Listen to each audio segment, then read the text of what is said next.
Good evening, everyone, and welcome to another episode of the This is Revolution podcast. I am your host, Jason Miles. If you are new to the channel, please hit the like, please hit the subscribe. Also, don't forget to hit the bell as we are constantly adding new programming to the channel. And if you have the means and you feel so inclined, become a patron.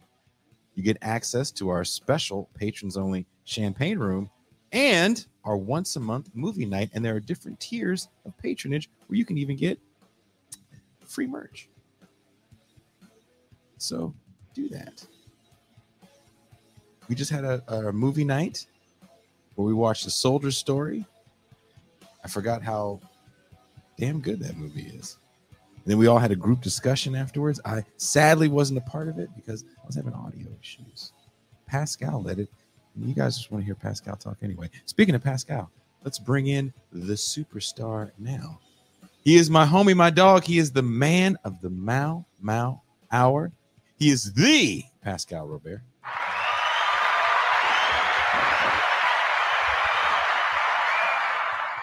Peace and greetings to the chat. Peace and greetings to the audience. Peace and greetings, Jason Miles. I apparently frightened everybody by playing music while we're waiting for the intro music to roll. I saw in the chat they were like, "Oh, that's so loud."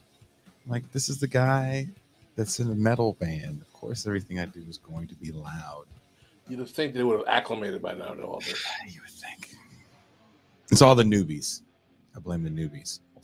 Also, if you guys are fans of this show, or even if you're new to the channel, we do a special once a month interview for the Real News Network, and our latest interview is up. We interviewed Dr. Joy James, had a very, very illuminating discussion on race and class and the emerging Black bourgeoisie.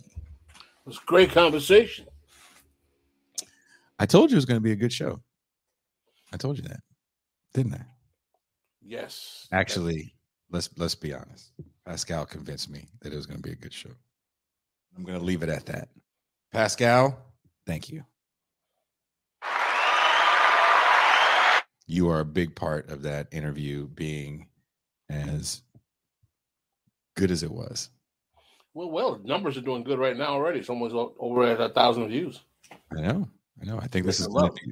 Will this do better than Chris Hedges? I don't know. I made the mistake of reading the comments. Yeah, read some of the comments. Yeah, I know that feeling. Didn't think that many reactionary people were going to read it. The one that said something about long live Clarence Thomas, that's the one that really kind of effed me up. I might have missed that one. I think I missed that one. I was like, what? Something about pull your pants up, dirty. It was, don't even worry about it. But I read it for you. How about that? I took that L for you. Off the meat racks. Also, Pascal has a great clip that's circulating the internet with him on Ben Dixon talking about the Eric Adams administration. And drum roll, I don't have a drum roll sound effect. Pascal, this Friday, is going to be on the Majority Report talking about Ketanji Brown Jackson and Eric Adams. And what else? Ketanji Brown Jackson, Eric Adams, current political, what's going, shenanigans, a little bit of Haiti, but definitely mostly about Eric Adams and Ketanji Brown Jackson. If you guys haven't had the opportunity to check the video out, it's in my Twitter timeline, but it was definitely on Ben Dixon's show when I was talking about Eric Adams. It was a 17-minute clip. It was short. A lot of people like that clip because I kind of go through the evolution of the Black political class. The Ketanji Brown Jackson clips are doing very well. People like that one. Yes. Part 1 and part 2 did well. We know a clip is doing really well. The slap of testicles. Let's just do it. Also, I have to admit that's a good rival for it is the trigger warning we did where I played Jungle Fever for you. That is actually doing well also. Doing well. It's actually doing well. There's more clips coming. So many clips are coming that I had to clean out my hard drive again. again. Remember I told you the other day, I was like, I had to clean out my hard drive.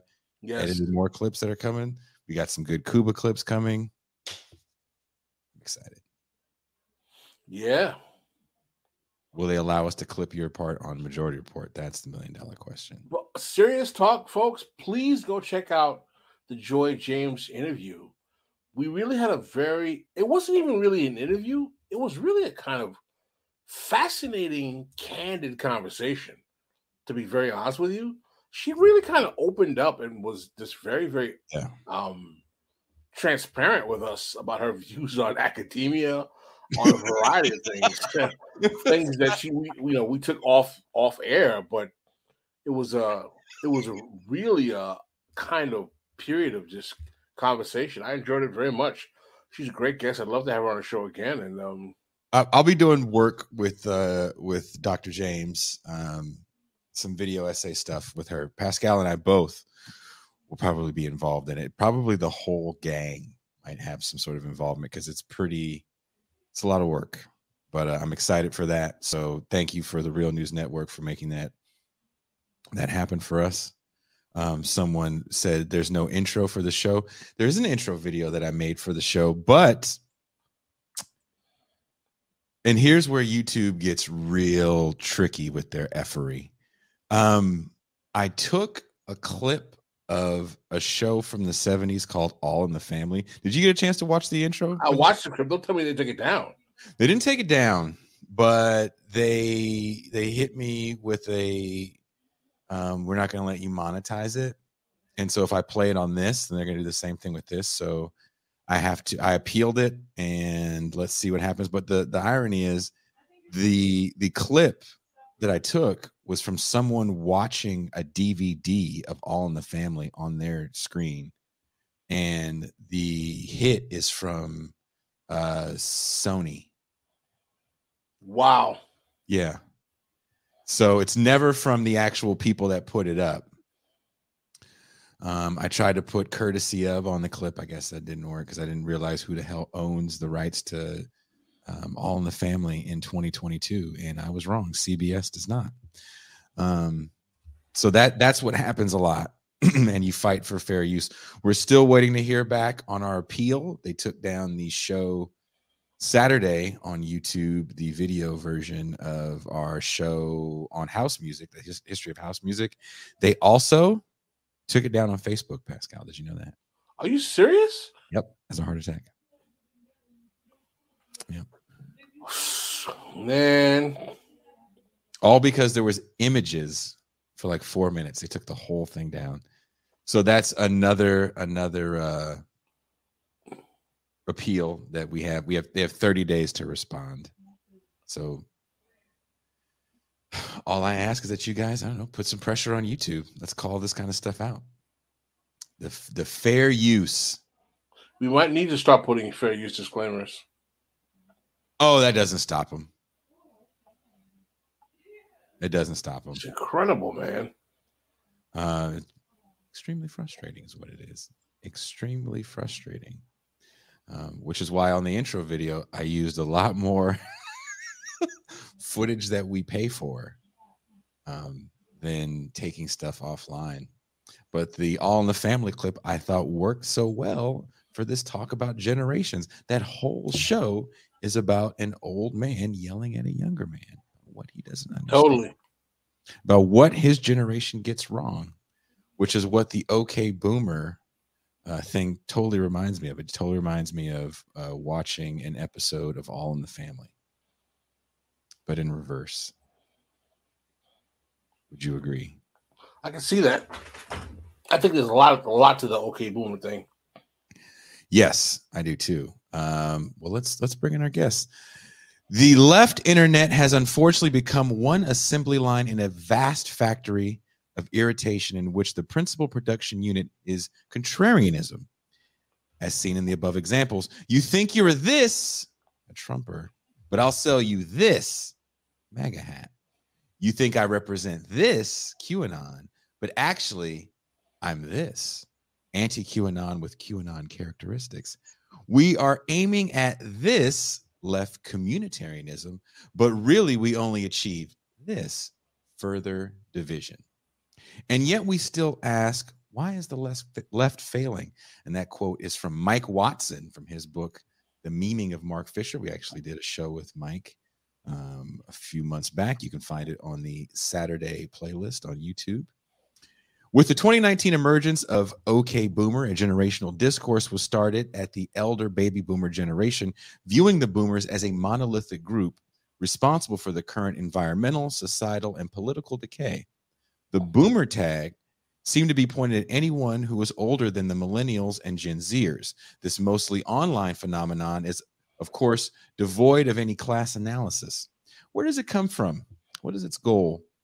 Is this a practical way to fight capitalism, or is this just another manifestation of capitalist realism? We'll take a deeper look at this with Professor Jason Mueller. Jason C. Mueller is a lecturer in the Department of Sociology at the University of California, Irvine. He researches and writes on a wide range of issues, including global political economy, war, state theory, and cultural analysis.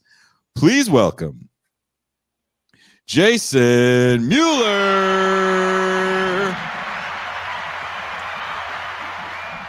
Hello, everyone. And can I just say, this stream has the greatest comments going on of any stream I watch. And I'm going to have to just look away from them because I'll never be able to speak coherently to you all if I just keep looking at them. But they're fantastic. And I'm so excited to be talking with you all today. So thank you for having me on. Well, let's give a brief explanation of how this all happened. We're going to give a lot of excitement to our patrons here because they're going to be like, "Ooh, if it can happen to Jason Mueller, it can happen to me." But Jason Mueller, who was like Professor Mueller, is actually a long-term fan and patron of the show, who reached out to us initially to Jason, and Jason approached me because he wanted me to come and basically teach his class at UC Irvine on the piece I wrote for Black Agenda Report, Are Black People the Crash Test Dummies of the Democratic Party? And I thought I was going to go there, like, according to the email exchange, you're like, okay, Pascal, you do like a 15-minute, 20-minute spiel, question and answer. So I was like, okay, let's be quick. Yo, this cat had me teaching a 2-hour class with a bunch of kids that had me sweating bullets like I was being investigated by the CIA, yo. The students in my class, they wanted answers, and you were there to take those questions. Yo, the kids, I've taught maybe like high school. I've never taught a college class before. These kids were hitting me with questions like in the gut, like, explain this. No, explain this. I was like, oh my God, man. It was incredible. I mean, actually, I really loved the experience because I got to say, those kids gave me more hope for the future than anything I had experienced probably that year. Very smart. They were engaged, radical as hell in a good way, not in the woke way, but in a very materialist way. And I was like, man, these kids are sharp. You know, Pascal, I've had 2 students since you spoke to them just a few weeks ago reference the conversation that we had with me over email or in person, specifically dealing with some of the conversations on the role of NGOs in America and the role they play as a buffer or absorbing social agitation and interest. So you definitely struck a nerve with some students, and they really enjoyed you being there. So it was good all around, it sounds like. No, I really enjoyed it. I mean, I'm kind of playing about the complaints, but I didn't expect it to be as I thought I was going to do a short presentation, but it was rigorous. It was a full, it was exciting. I was burnt out after that though, but I was like, how do these guys like Torre and you guys do this like all day, 4 times a week, 4 times, sometimes 2 times a day, 3 times a day? And they have office hours where kids come and have one-on-one conversations with them. Yep. Oh, yeah. Office hours tomorrow morning for me. Tomorrow morning. Who knows? Maybe some students will be watching this and come and talk in office hours tomorrow. That'll be great. Then we will try not to put any dick jokes in this. Please don't. Be a my mother watches the show. My mother watched the Mau Mau Hour. She called me. She's like, "Oh, I watched your show, the Mau Mau Hour." I was like, "Okay, nice. See, I like the show, but I think you're too hard on the black people. I'm like,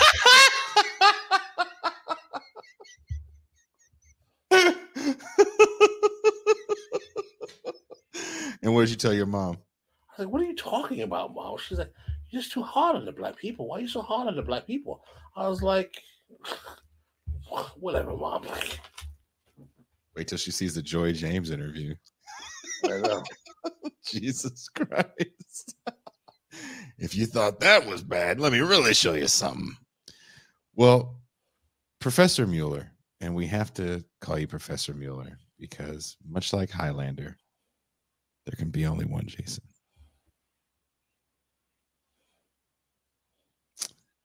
That being said, where does the OK Boomer meme phenomenon come from? Why does it blow up? Okay, I'll go off now for a little bit, and at any point you want to stop me or whatever, just let me know. So it really blew up. It's not that old of a phenomena. It seems like a million years ago, but because COVID has sort of distorted our time and how we experience time, it was just the closing months of 2019. And all of a sudden, it was a few really important things. One of them was this video that blew up on, I think, TikTok, where there was an older guy, perhaps a baby boomer, going on a long-winded rant about what he called Peter Pan syndrome, which is young people never want to grow up, take responsibility, blah, blah, blah, Peter Pan syndrome. And this was a guy ranting. And then on the sidebar of the TikTok video, which I think was the actual content creator, was a much younger person who, in response to that, held up this big paper that said, "Okay, boomer." Just flip dismissal of it. And that became really popular. And then there were one or two other things. There was that, and then there was what became known as the OK Boomer Girl on TikTok and Twitter, which was a young woman wearing a Bernie Sanders campaign t-shirt, dancing around singing a song that came out to tribute OK Boomer. It was called, I think, Okie Dokie Boomer, and that probably has so many views on YouTube. The TikTok dancing boomer girl, the video, if you check, I checked today just to see where I was at. It has over 54 million views with over 248,000 likes and over 26,000 retweets. So it's been big, it's been popular. So that's how it sort of grabbed the mainstream discussion. And as you guys surely know, predating the OK Boomer stuff was the old like millennials have too much avocado toast, can't buy houses.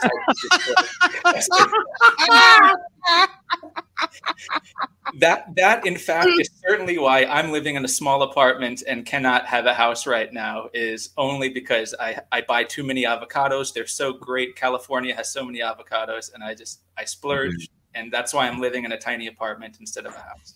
My daughter came to Mexico to visit me, and the first thing she asked for was avocado. I'm being totally serious. My 23-year-old daughter wanted avocado toast. I've never tasted avocado toast in my life. I have an avocado tree in my backyard. I don't want to make avocado toast.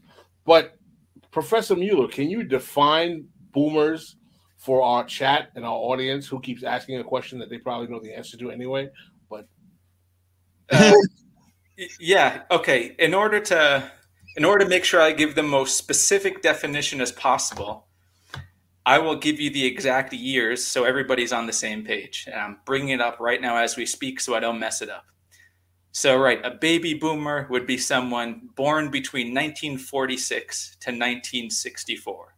That's the approximate age range for it. So when we're talking about boomers, we're talking about people who are sort of near retirement age right now from the workforce. Basically, the concept of baby boomer is a consequence of the fact that after World War II, there was a massive increase in births, obviously probably because of the incoming or returning soldiers from the war. That was a baby boom. And that generation are considered baby boomers. Would that be correct?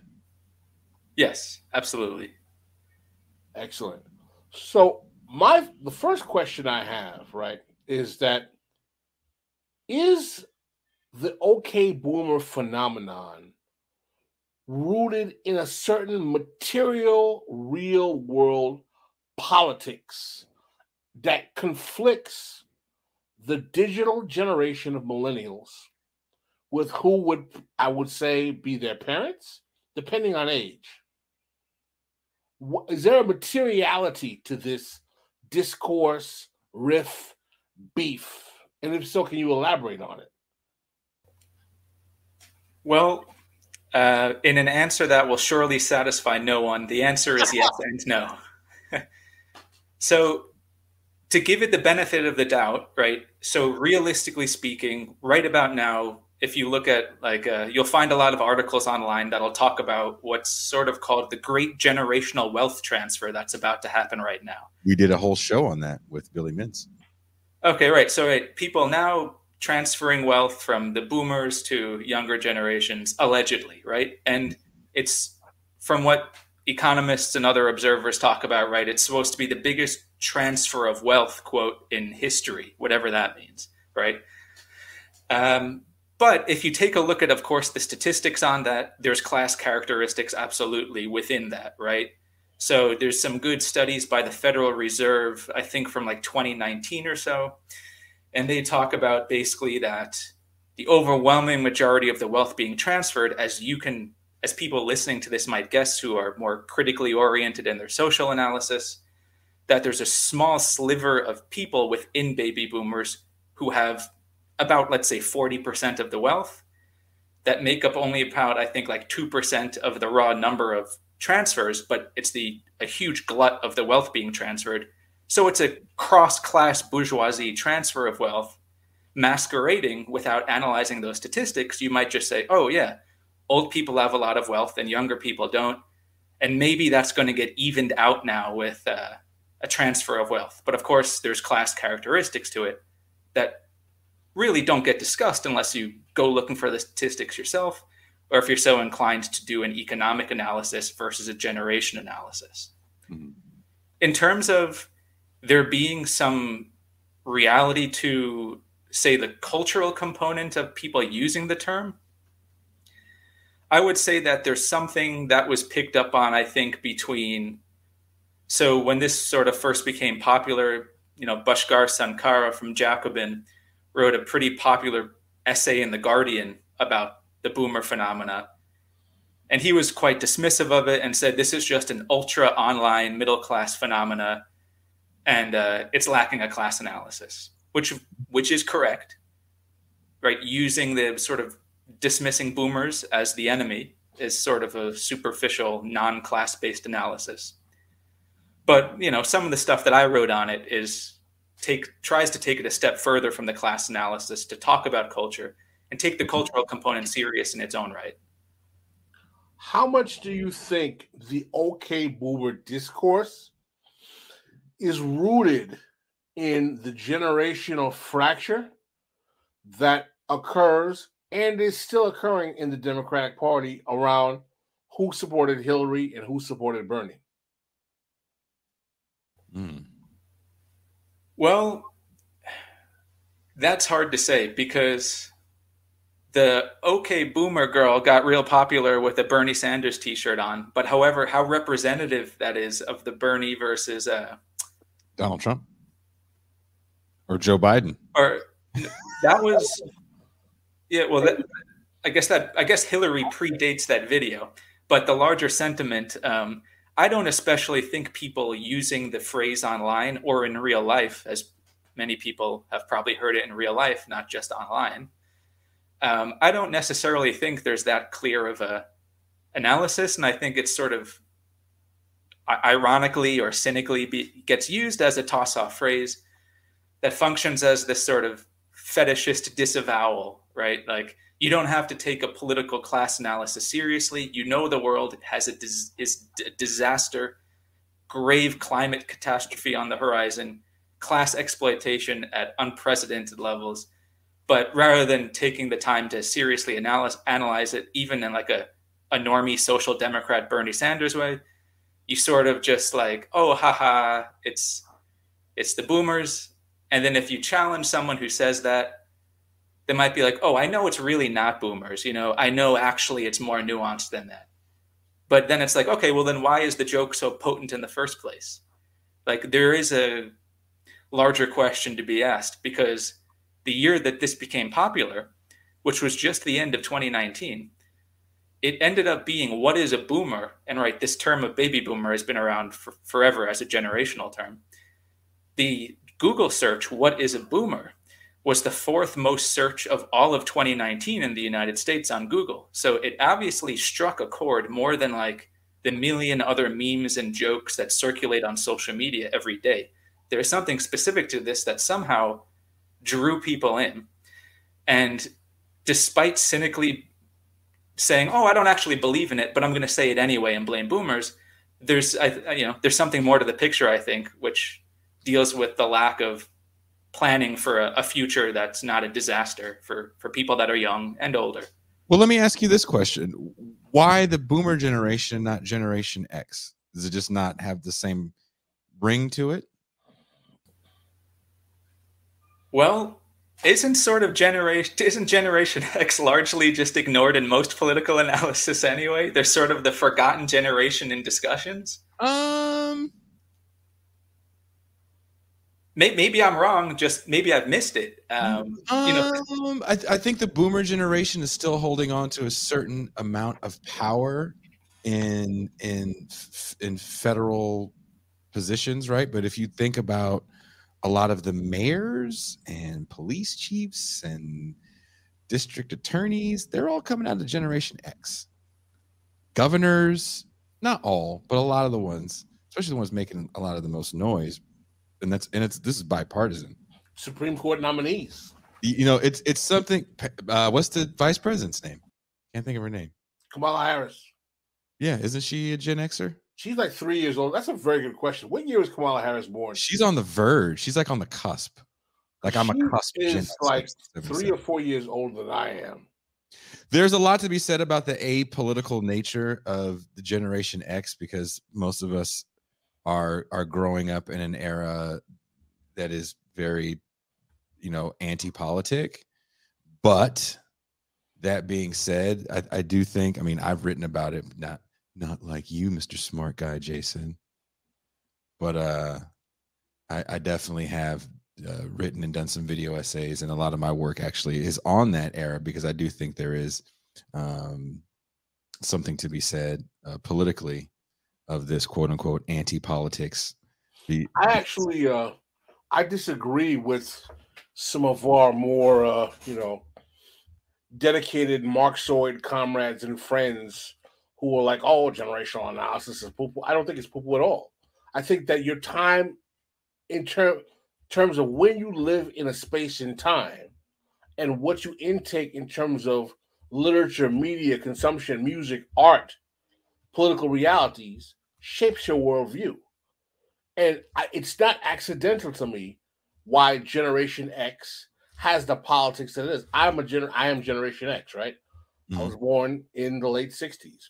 I know why Generation X is more apolitical. I know why Generation X is very cynical. And I know why Generation X really doesn't have a significant political character. It's because if you look at Generation X, and what people don't really realize is that baby boomers have all this wealth. And they say millennials have no wealth, but no one ever asks what's the situation of Generation X, because a lot of people don't know, because they weren't old enough to know, that Generation X had the same pejoratives that are said about millennials now in the 90s. Get out of your parents' house. Get a job. Did you ever watch Mr. Show, Jason? David Cross? No. There's a Mr. Show sketch from the 90s that actually speaks to everything Pascal is talking about. Another thing people don't talk about with Generation X that is a huge demarcating line is that there was a lot of wealth creation through the private sector. So unlike the previous generation that comes up through government largesse, you're talking about people growing up in a generation of a lot of deregulation. So from the late 70s, at the end of the Carter administration, we start to see some financial deregulation, and then it really ramps up with Reagan, and then Clinton kind of doubles down on that by erasing Glass-Steagall by the end of his two-term presidency. A lot of that deregulation that happened, a lot of wealth was grown, especially in like the Black community, with the ability to buy homes. Now, of course, we know all that was lost, or a lot of it was lost. I won't say all of it was lost in 2008. But I mean, I do think there's a reason for a lot of the apolitical nature of that time frame. And a lot of people fail to realize, there's tons of Generation X people that are still burdened down with student loan debt. Mm-hmm. Well, yeah, I think some of the issues like student loans do bolster some of the arguments that I think I sort of agree with that Pascal is saying, which is like there are certain features that just based on the structure of the political economy, of the shift of the American political economy, do disproportionately burden people born or impacted at certain times in history. But I guess what I'm trying to figure out then and think through is, right, I agree with a lot of the arguments on like the movement of anti-politics and post-politics, like the stuff from the BungaCast book, which I know you guys have talked about. And they touch upon that generation wars really briefly in their book too. And I think that's a pretty solid book that they wrote.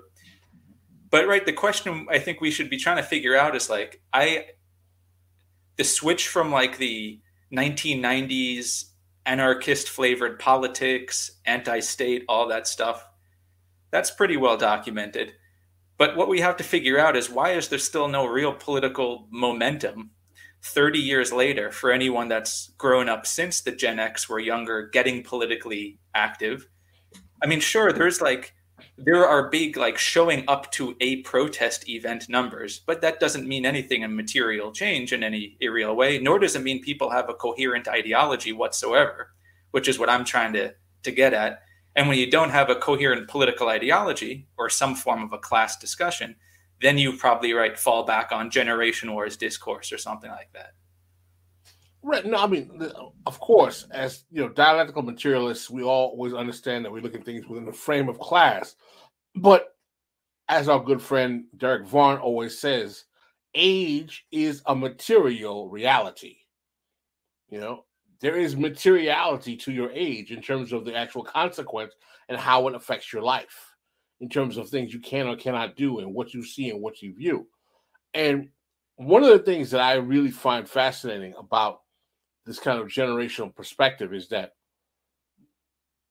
I noticed, right, as someone who was a Gen Xer, I was on social media earlier than many of my peers.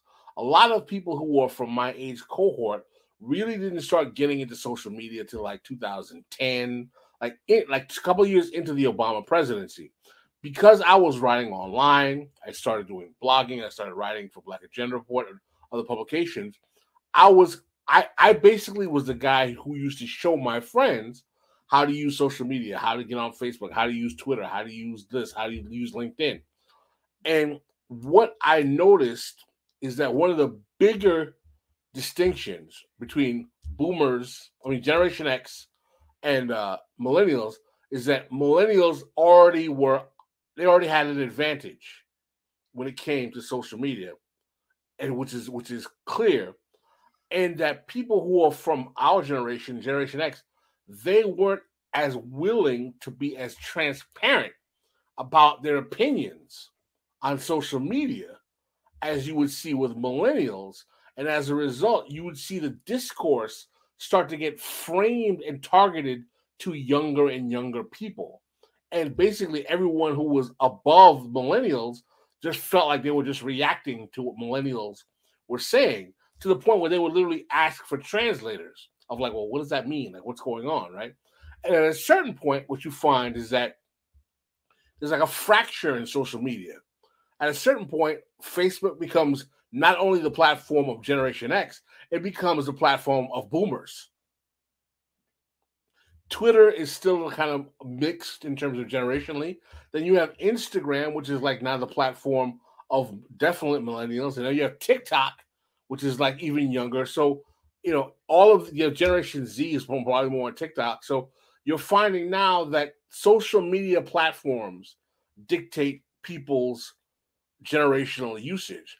But the main thing I was going to say is that one of the main things I noticed is that the millennials, I've seen articles like this, particularly amongst Black millennials, with all of these what I call the fetish of movements, Black Lives Matter, ADOS, we need a movement. This is a direct product of a generation of Black kids who really believed they wanted to replicate their own civil rights movement. There literally are articles I can show you where when the Black Lives Matter kicked off, some of these kids were saying, we have our own movement now, simply because they wanted to have something that they could say they contributed to, like they're either parents or grandparents, like the civil rights movement. I thought that was so absurdly ridiculous. Well, look, let's actually put that into some sort of context, though. Every moment that's that big of a historical moment, Woodstock, the Vietnam War and the protests, the Black Panther Party, every generation wants to have that moment, right? They want to be a part of that thing.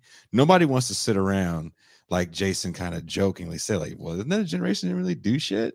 Like, who wants to say, like, we didn't have a fucking war protest? Oh, wait, hold on. I want to say I was not accusing your generation of not doing anything. Let me clarify. You make Jason too. What I was saying is, in larger political discussions, doesn't your generation tend to get left out a lot? Don't. I'm messing with you. Well, but I mean, you know what I'm saying. So, like, even from and you guys are gonna be like, oh, we don't give a shit. But even from like the musical standpoint of festivals, everyone wants to be Woodstock. Everyone wants to be Woodstock. Every music festival I've ever been at, and I've been at most of them, they all want to be Woodstock, because that is a generational moment that even a young person that wasn't born in even 99 to remember the debacle of the 99 knows what Woodstock is. Everyone knows what the Black Panthers are. So of course someone's going to be like, we have Black Lives Matter. This is our Black Panther Party. And look, we can do it from the comfort of our own home by clicking something. I mean, who doesn't love that? That's the wonder of capitalism. That's the wonder of the win-win of the digital economy. Like, that's the one thing that that I did enjoy a little bit in Watson's book and Alphabunga. I don't remember if they really talk about it in their book, but it is the difference of the Generation X cats as a whole don't like being marketed to. And the younger generation is totally okay with being marketed to. The Generation X cats like to be what they call the tastemakers, because why? We are the generation of massive pop culture. We are the hip hop generation. Like, literally, and I've said this a million times on this show, I remember where people my generation who actually consider themselves serious journalists, I did not, who wrote for hip hop publications, would say things like, hip hop is our contribution to the revolution of the Black liberation movement. I thought that shit was asinine. I thought that shit was asinine when they said it then, and I think it's more asinine now. You're going to tell me when you see Black people liberating and X-Clan is in the background, you don't get excited? No, come on, man. Bro, listen. I grew up listening to hip-hop. I like some of it. A lot of it I don't. I don't have a fetish obsession with it. Right, listen, man, Jason, you older, you look at old Vibe magazine, Source magazine articles written by people who I don't want to mention their names because I know both of us can't stand them. But these folk were literally trying to make hip hop seem like it was a political movement. That's a fact. That's an absolute fact. It was comedy. You know what I'm saying? It was absolutely absurd. And it really demonstrates how totally demobilized Black politics had become. We talked the other day about the New York City black bohemian nonsense. These Negroes thinking in 1989 under Ronald Reagan, then the Harlem Renaissance reborn. Get out of here with that stupidity, man. Shout out to Cedric Johnson for sending me an article, by the way, on Spike Lee being the granddaddy of gentrification in Brooklyn, that he's always crying about being gentrified. If Jason too was on some of those texts, he'd have material for days. I mean, Jason, would you agree though that some of the things we see is it's the same thing, it's just different. It's just a different packaging. Tony Robbins has now given way to the internet Instagram influencer. Yes, you guys brought up a lot of interesting and fun points. One thing that came to mind adjacent to what you were saying was, it made me think, actually, so this past academic quarter that just ended a few weeks ago for me teaching here, I taught a full seminar on the history of the U.S. war on terrorism and what that meant for the U.S.'s global hegemonic aspirations for the last 20 years. And it dawned on me right before I started teaching it that the average undergraduate is approximately 20 years old. So their entire life, their government has been waging global war. And one thing that was really interesting to me as a generational notification to me was that despite living their entire lives in their government waging a global war, not a single student had even the most elementary knowledge of the excuses Bush gave to invade Iraq, what the U.S. was doing in Afghanistan for 20 years before they pulled out and it made headlines briefly a few months ago, what the U.S. is doing in Somalia, across Northeast Africa, across the Arabian Peninsula, none of it. Through their own admission, because I sort of pulled them to start class. And I was like, okay, let's see what page we're on here. What background knowledge do you have coming into class? And that, to me, maybe gave a little bit of credence to some of the lived experience of generations playing out in people's life for political activism. Because teaching a course that you grew up through the whole war, but there being no knowledge on it. I mean, if you were to think back to say the Vietnam War era, right? Students were damn well aware of what was going on in Vietnam, at least many of them were. But the knowledge of, as soon as Bush transitioned to Obama, the knowledge of war on terror disappeared. So when I was an undergrad, right as the hype around Obama was reaching a fever pitch, I couldn't get anyone interested to go to anti-war protests because Obama was leading the drone wars and Bush was bad, but Obama was good. And then any discussion about, hey, we should still be against the war on terror, even if Obama's in office now. Nobody would give me the time of day on a, quote, liberal college campus in New York. Nothing. But anyway, I don't want to get sidetracked on that, but it was something I thought of about the way that generations play out for our political consciousness and whether that's the same or different in other generations, because I mean, we're still living through this war right now, and the cultural discussion of it, right? Other than when when Biden decided to withdraw troops a couple months ago, that was the first time in years I saw any serious discussion on the news about the war on terrorism. I mean, do you guys have any knowledge at all of that ever being covered the last few years, other than that one drop in the bucket? Obama killed the anti-war movement, man. No, I no. There was no anti-war movement to kill. Now, during the Bush presidency, Code Pink was much more active. There was much more of a pushback against the global. I can't say Obama, I'm giving him too much credit.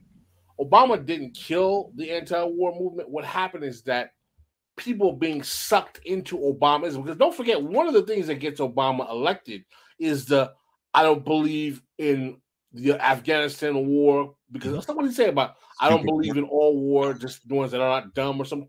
In other words, he was presented as some kind of anti-Iraq war candidate, which, in other words, the closest you're going to get to a mainstream not anti-war candidate, which was a charade, obviously, because you know how much blood he spilled in the Muslim world. I think, and I know, a lot of people got really open buy that. I just don't agree with dumb wars or something to that effect. And he comes into the White House. Dude, I remember people would fight you for keeping count of how many people were killed with drones in his first term. Well, what Jason is speaking to is I had a friend, a white gentleman, that brought up some of Obama's crimes in a class during his second term in office, and he was looked at as a bit of a racist. Because there was a lot of white people that didn't like Obama because he was black. Yo, you know what I can ask you? You know what we could pull up right now? Right now? The clip that Doug played from The Onion, that was hilarious. A 2012 article by Melissa Harris Perry. Remember her, guys? Yeah. Who said that if you are white and you don't support Obama's re-election, but you supported Clinton, you are a racist. In the nation. I mean, I think that's a real thing. I wouldn't say Obama by himself or his presidency killed the anti-war movement, because there's something that we talk about on this show. And again, Jason brought it up. There was no left during the Bush years. The conversations that we have now about socialism and dead. Were you in school during that time, Jason? I was in my undergraduate right before Obama was elected. I started college. And there was no talk of... There was no... You're right. There was no materialist Marxist. There was no anti-capitalist left. So it wasn't even really anti-capitalist. It was more... And Alpha Bung, I really think, hits the nail on the head of this. It was much more cultural, right? Like TV's the bad guy. We're going to... You guys might remember before Bush invaded Iraq, and maybe up until the recent Black Lives Matter protests, the largest recorded global protest event in history was protesting Bush's invasion of Iraq, like a coordinated, at least one day, if not multi-day campaign. It's like you can find like the Wikipedia page of it. There was like the largest coordinated protest in history. Mm-hmm. But even with that being said, there's nothing, right? What happened? Bush went ahead and invaded Iraq. Absolutely nothing. Like, so the steam behind the quote anti-war movement of the time, was it was impotent, and I don't know. I don't want to throw stones, as I was very young at the time, but maybe just this kind of goes back. This goes to a friend of the show, Daniel Bessner's position that I disagree with about the death of mass politics, right? And the main reason I disagree with Bessner is that, not that I think he's wrong per se in terms of the left or liberals. I disagree with the death of mass politics argument, because mass politics is working for the right. And it's worked for the right. So, I mean, I would argue that in terms of the... To me, to kill that, all you have to say is, well, explain West Virginia. Explain the teacher strike in West Virginia. Right. That's an entire state that had a mostly wildcat strike. A lot of his research data didn't include wildcat strikes. So if you're just going off strikes within actual unions, that number is going to be down. But to your point, there's a lot of politics going on the right, and there is some movement. It's just we don't talk about it much, and we don't look at it as mass movements, because a lot of people are kind of stuck online. Let's just be honest. There's the real world and there's the internet. I do believe that. I agree with that. I totally agree with that. There's a lot of interest. So like, I don't want to give any misperception of like that I was at all anyway putting down my students, because I want to say that their intellectual curiosity about learning what like the war on terrorism is and stuff was astounding. And by the end of the quarter, the conversations were fantastic. But I think the point I want to make sure I made clear is that like the entry level knowledge, had they not stepped into the classroom to talk about it for an ongoing 20-year war, was next to nil. It's just about nothing. And that, if you're talking generations, there has to be, right, probably some intergenerational blame going on, where if 20-year-olds now have inherited zero knowledge of what the heck has been going on for 20 years. There's a much larger conversation to be had about why no one knows what the heck the US government is doing in dozens of countries around the world. Whereas, again, even elementary knowledge during the Vietnam War, students knew what was going on in Cambodia, Laos, Vietnam. I mean, at least many of them did, right? But anyway, it's less resources. Yeah, I want to be clear that I really appreciated all of my students. I don't want there to be any confusion that I was in any way talking down to them at all. Too bad, too late. Jason, rate your professor is not going to look good for you right now. Well, I had a question I wanted to ask you, Professor Mueller. Do you think there's a possibility that some of this okay boomer sentiment is really rooted in just simple basic jealousy? Well, I mean, jealousy would require the large number of people using the phrase to know what material resources boomers have that they're jealous of. So that expects people to be looking into the material realities of how certain demographics of boomers or segments of the class live versus Generation Z or millennials. So maybe, but even something as simple as that, like, assumes that there is a degree of knowledge of what they're lacking versus it just sort of being like, I guess on an elementary level, it's, yeah, I'm mad that I can't have comfort and that job security seems to be less now than get a job out of high school, don't even need a college degree, work, buy a house, all of that old working class narrative of America from decades ago. But it does require some like background knowledge of knowing what you're missing out on in order to be jealous, and what degree of the many ultra online young Zoomer leftists investigate that is to be determined. I can't personally tell myself, based on my interactions with younger people, how knowledgeable they are about material reality for people in the United States. Someone said something interesting. Steve in the chat says he thinks that the Zoomer generation is going to be hardcore libertarians. I don't think he's wrong about that, because between the advent of cryptocurrency, social media hustling, OnlyFans, Instagram, marketing, your image, your persona, becoming a influencer, finding ways to hustle money outside of this normally just working a 9 to 5.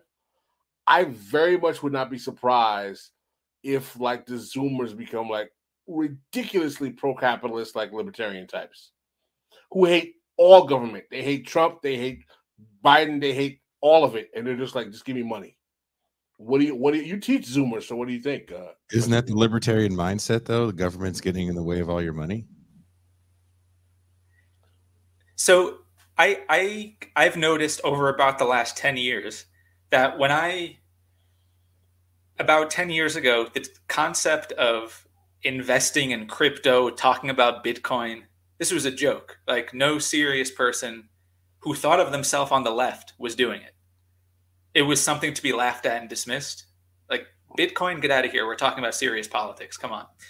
But now, some of my friends and younger people than me are telling me about all of these wonderful opportunities for investment here and there. So I think you might be onto something, Pascal. And if I were to ask even younger students, I think that you are definitely barking up the correct analysis there, that get rich quick, leave me alone. And I know my life chances might sort of stink, but maybe I'll make it rich on Dogecoin or Bitcoin or whatever, like might work out for them. But that was my point. I mean, when you look at, if you think of I kind of posit things by years when I write about stuff. And if you look at 94 being kind of an important year for Generation X, and then the young people born after, the millennials, the death of Cobain, you really start to bring in the idea of just commodifying a quote unquote movement. Like, punk rock music was really hard for people to commodify. You can even say the same thing about like heavy metal. Rap was made for marketing. When you think about grunge, just the name is invented not by the people making it, but by Madison Avenue. So you've kind of created an entire mystique of importance around the music that you were afraid of just 10 years earlier. And then you go so far as to say, well, let's call it pop punk and make it even sillier. And we're really going to double down on selling the aesthetics. So you have multiple generations of people that are really, really okay with being marketed to. And where we had characters like Tony Robbins, these motivational speakers, and maybe even millennials to a certain degree might have had like The Secret. Instagram influencers are a fascinating phenomenon to me, because as we see people like Elizabeth Holmes and even with WeWork, we know they're selling snake oil. It's not like these people are geniuses and they're showing you some crazy charts. They're just saying the words you want to hear. There's such a need to want to get rich quick. There's a lot to what Pascal is saying about this libertarian bend to a lot of people coming up, because the come up can be quick. I mean, the OK Boomer girl, from what I read in your writing, had a quick come up off that one song. The Cash Me Outside on the Dr. Phil show young lady turned into a rapper overnight. Never rapped before. Was made a fool of on a talk show and turned it into a record contract. So there is something to be said about that. Pascal, you just going to sit there and look angry, or you want to? No, man. No, I agree. Man, I think it's a very complex mixture of things. I mean, some people in the chat are talking about, Zoomers are statistically more inclined to socialism than even the prior two generations, millennials. I said, yeah, that's today. We don't know what that's going to be in 5 to 10 years after they get, a couple of $100,000 off, flipping crypto. We don't know, and what does that mean exactly? Are they libertarian socialists? Are they anarchists? Does that just mean that they don't want regulation? Does that mean they want to abandon profit? They're not communists. That's a really good point. And I have that conversation with a lot of my other close comrades who share vaguely similar political affinities. And they often bring up this idea that, right, there are more people joining DSA, that statistics always gets trotted out, that DSA's numbers have increased in the last 5 years or whatever. Or statistically, right, Zoomers are more interested in socialism. Who knows what that means when someone surveys them, but they're allegedly interested in it. But what that means beyond, right, a catchphrase is to be anyone to be determined, right? And is it Bernie Sanders? Well, maybe. I mean, but whether that's socialism or not, again, that's different discussion. But yeah, there's a lot of there are easy outs to try to be optimistic just for the sake of being optimistic, trotting out numbers like statistics to make you feel good. But the left needs to be realistic about having a coherent ideology in some way and building political consciousness beyond just DSA's numbers doubling in a year. Okay. That means organizing actual people, working class people, physically. Seeing that. Go ahead, Jay. Oh, I just want to say I have to do this to give credit to my comrade John McCullum, who co-authored one of the Boomer essays and papers with me. He was one of my primary co-authors. I always want to give credit to him. He's out in Minot State University, North Dakota. Ooh. I know where that is. He's teaching in Minot. He might be listening right now. I hope he is. He knows that we're talking now. And he actually, some of his research, he investigates, gosh, I hope I don't butcher it now, but he was doing some interviews speaking with the rush for shale, I think oil fracking out in North Dakota or something like that. Yep. And he did some interviews with the boom of the industry out there, asking them about how do you view the industry? Why did you come here? What do you getting at some of the ideas of like class consciousness, of like where they see themselves in the class structure, how do they view the industry, what benefits does it bring them. So he's addressing some of these material questions about what we'll call the quote real working class in Middle America. So I want to give a plug for his work and also shout him out because he is my co-author on some of this work we're talking about. He deserves that credit. So shout out to John McCullum if he's listening there, and y'all should check out his work. Well, there should be links. If not, I'll put some links up to both of your pieces. John, I would love to talk to you about your work in North Dakota, as I did work there during that boom. So I'd love to hear kind of what you've got and maybe add some of my own little why the hell I went out there in the first place. Thank you, Jason, for taking the time to talk with us. You will be joining us in the champagne room, correct?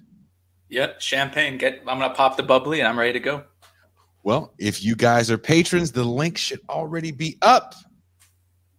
If you want to join us for more of this generational discussion, we're going to talk more shit. I'm actually going to be able to curse a lot more because it's going to be behind a paywall. And I won't feel bad when Pascal says that Mama Robert watches the show and doesn't like all the cursing because I'm trying to watch it. This will be a curse show behind the paywall. And Pascal's going to tell us stories about when he used to break dance on cardboard in New York. Well, can I just say one last thing quick? Go right ahead. Go ahead, man. I couldn't avoid looking at the comment section. I just want to say, when I said that John was investigating the, quote, real working class, I meant people working jobs, not the online Twitter left. That's all I was getting at, okay? I thought you were going to say, what I meant to say was white people. God. Because you know who worked in North Dakota? White people. Lots of white people. Tons. Thank you so much, Jason. We have the link. Just exit out here. Go to the other link. We will see you guys shortly. Thank you so much. Wait a minute. Let me pull it up. And speaking of capitalist realism, let's enjoy the cartoons of my youth over music I made for my 3-year-old. We are out.